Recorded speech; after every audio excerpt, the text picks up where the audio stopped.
Hello Weekend Warriors, welcome back to the workshop. Today's video we are looking at the Screen Stretcher Mark III. Because I made the cylindrical screen press, which uses a 12 by 14 inch screen or anything by 14 inch screen, I couldn't stretch screens on the Mark II. So I decided to do a redesign. And while I was at it, I kind of changed the way I draw the screen out. So I came up with the Mark III. So this is it broken down in all the pieces. And in front of me I've got two sets of tension bars. This is for your standard 20 by 24 screen. And then in front of me I have bars for 12 by 14 inch screen. And I've got an extra 12 inch bar because I've got two different tensioning carriages that I put on these things.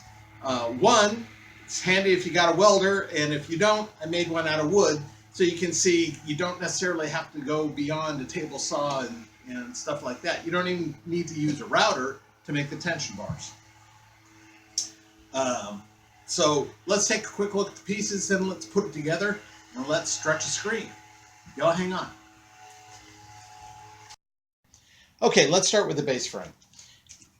The base frame has shrunk, where the long bar used to be 48 inches. Now it's down to 36 inches. Basically, I've knocked a foot off of each end. And so it's a much smaller package, a little bit lighter, a little bit easier to handle. I also no longer have the big carriages. Instead, the carriage is built into the base frame. So what I've done, using my router in this case, and a starter hole, 1 inch starter hole I cut with a Forstner bit. So I routed out a 1 inch wide and 1 inch deep, for lack of a better term, a dado. And then I decided on what height I wanted my tensioning screw at. And I cut out a 1 inch, 1 by 1 block and drilled a hole at that level, because it's awfully hard to get a straight hole started in a 2x4, because 2x4s, the grain is kind of far apart, and you run into the hard spot, which always knocks you off center. In this case, I want the hole pretty well centered. So I used a piece of oak here, which is a much tighter grain, and I can get a much more accurate hole drilled in it.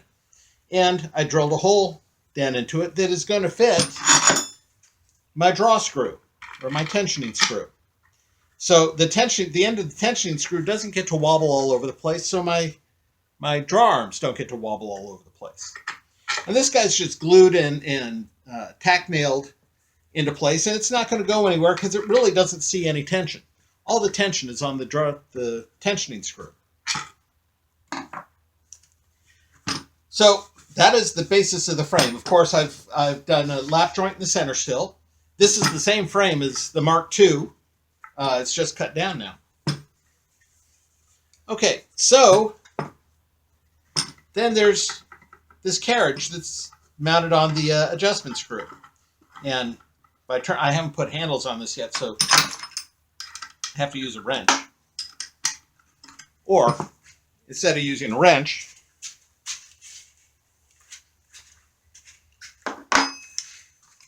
I can use my screw gun. So, there we go.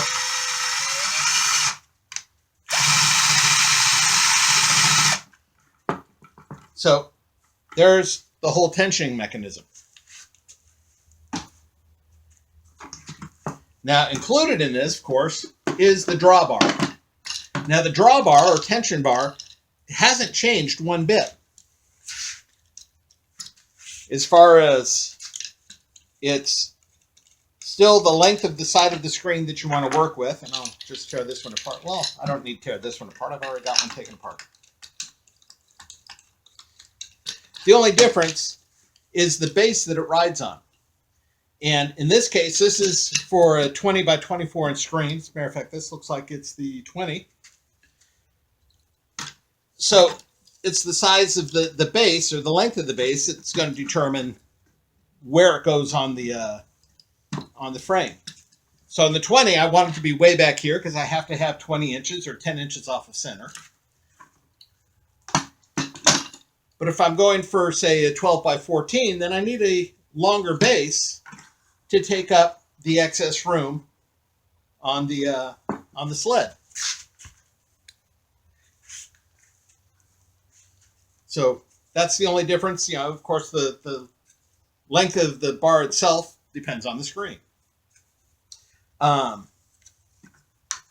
So it's still two pieces of 1 by 2. And what I do with the lid, there it is. Okay. And I still use the same technique of cutting a 1/4 inch slot, 1/4 inch deep, and then using a flush mount bit to cut a little point down in the bottom that will match that point there. So when they go together,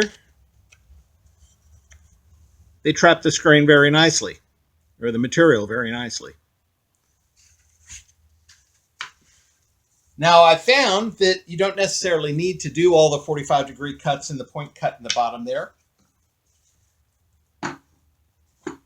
And also, you don't necessarily need to use the metal carriage. Now, this metal carriage, let me talk a little bit about the metal carriage first. It's something I made. Here's one of them right here. And it's pretty ugly, but it works very nicely. And because I chose the depth I chose, I needed to make it a little bit thicker than I would normally have done it had I thought about it before. But this guy here, which is the same thing as that guy right there, is made out of a piece of 1/2 inch square tubing that I've welded a nut onto one end. Of course, this isn't welded up, but I weld a nut onto one end. I weld a washer onto the other end, so that limits the amount of play the bolt has going through. So basically it goes through nice and straight and stays nice and straight and doesn't wobble back and forth, you know. And then on top of this 1 inch tubing, I would normally just put one layer of 3/4 inch bar stock, which is what I've got here. This is 3/4 inch by 3/16 deep. 2 layers works pretty good because it gives you a lot more room to thread. And I use I tap it out, so it's got 1/4 inch by 20 turns per inch threads. Or is it 28 turns? I think it's 20 turn per inch. Anyway, 1/4 inch bolt, and it bolts my my arms down very nice and snugly. So if you've got welding capability and a little bit of metalworking capability, even if you're not a very good welder or metalworker, you can make a carriage like that. But you don't necessarily need a big heavy metal carriage. I just decided to go for it like this and see how tight I could pull things. And I can almost bend a screen using these guys. But you can also make one out of wood, like this guy here. And once again, he's a 5/16 hole, drilled about 5/8 of an inch from the top. In the other end, I've got a T-nut for 5/16.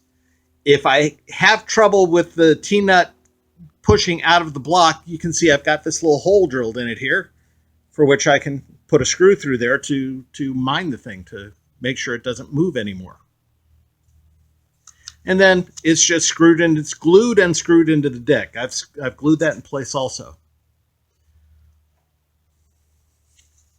And then this one, I've just cut.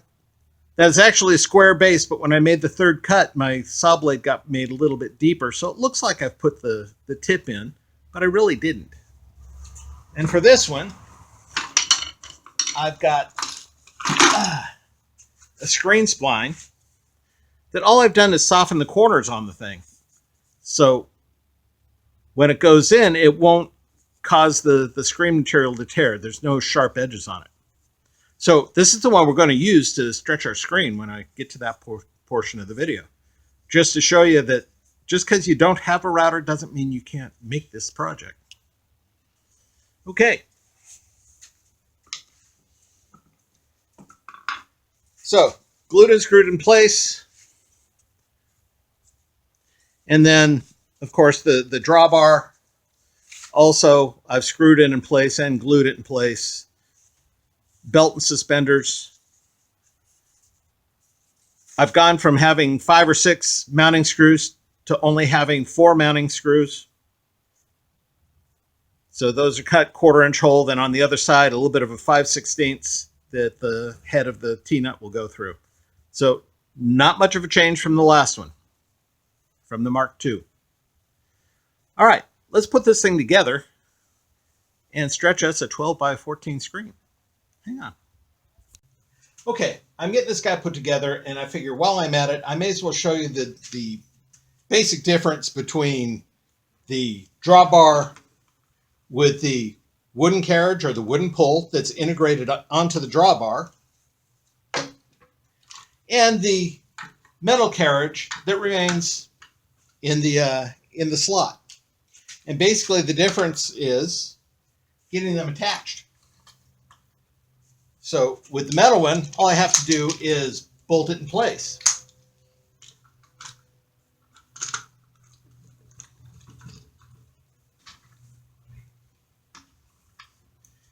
And the long bolts aren't a necessity. They're just there because I haven't decided if I'm going to use hex head bolts or Allen head bolts or what kind of bolt I'm going to use. And I've got to cut them down to length and all that. I've been too lazy to do that so far.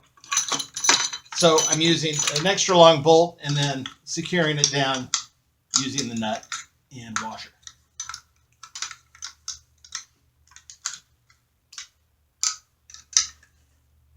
So you see that drawbar installation is pretty darn quick.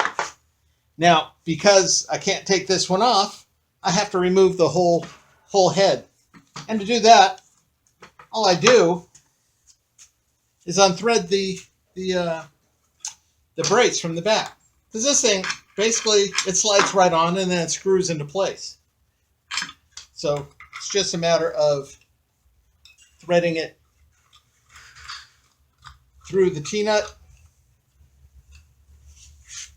Yeah, and finding the right gun for that.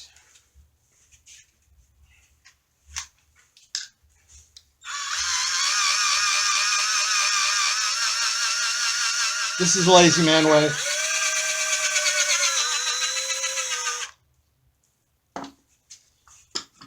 Okay, and that guy getting it into its proper spot, and there we go.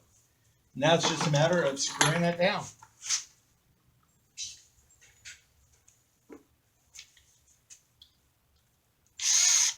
And when we screw it down, we make sure that we can still turn it with our fingers.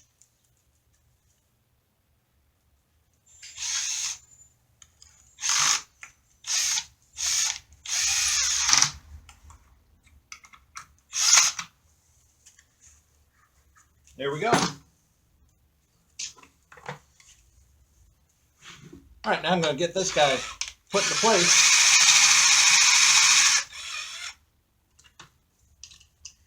Make sure everybody else gets into the right place.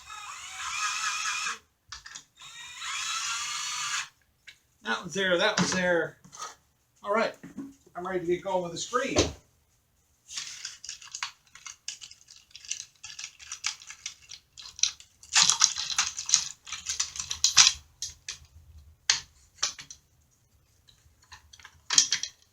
So this process hasn't changed at all from the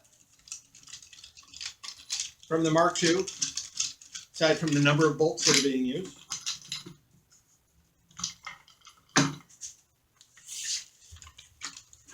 Back on the Mark II video, somebody commented that I should put a Lazy Susan underneath it so I wouldn't have to walk around so much. However, you can see by the shape I'm in, I can use the little bit of extra exercise it affords. My frame. Very well then. I found some mesh that doesn't have a gaping hole in it, so I can go ahead and start putting it in here. This part hasn't changed a bit. As far as you put the mesh in, you put the spline on, and you tighten the cap down.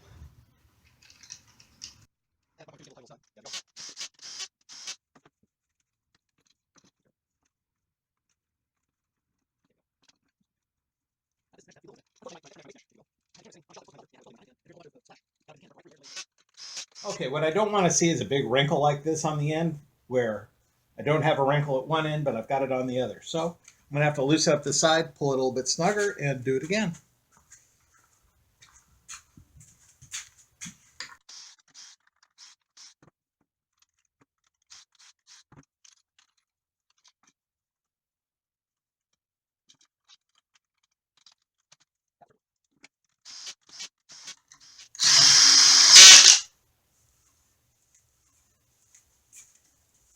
Okay, now that everybody's secure and ready to go, it's just a matter of starting to stretch.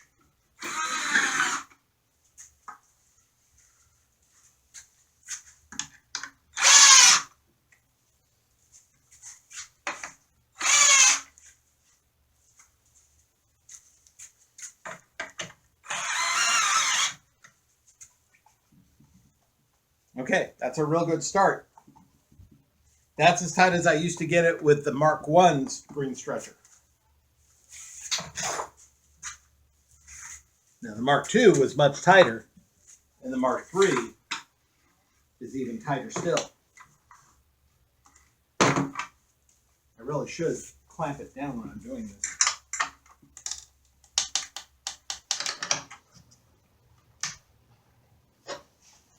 Okay, I'm about to lose a corner here. That is more than factory tight. I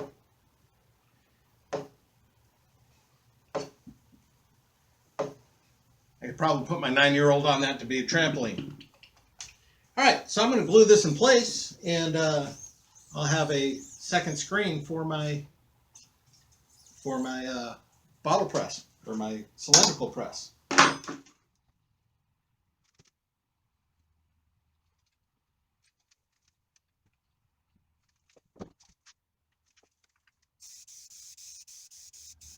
Okay, now comes my favorite part, cutting it loose.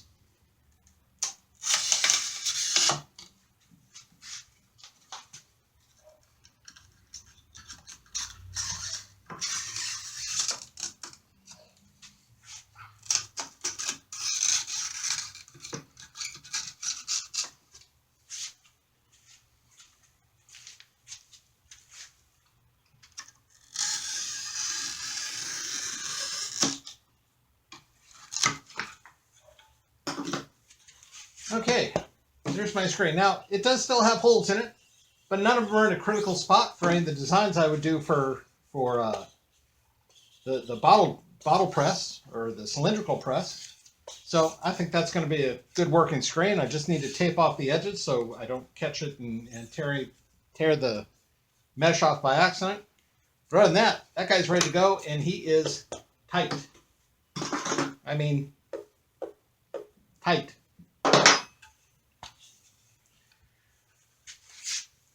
So that's pretty much all I've got for this. I did do a stretch on a larger using the 20 by 24 inch bars, and I'll throw that up right here.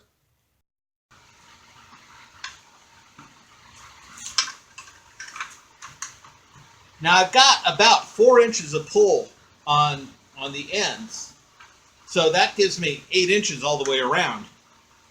And I rarely use more than 1 or 2 to get a good tension screen. So I could actually probably reduce this another inch or 2, but you know, why bother?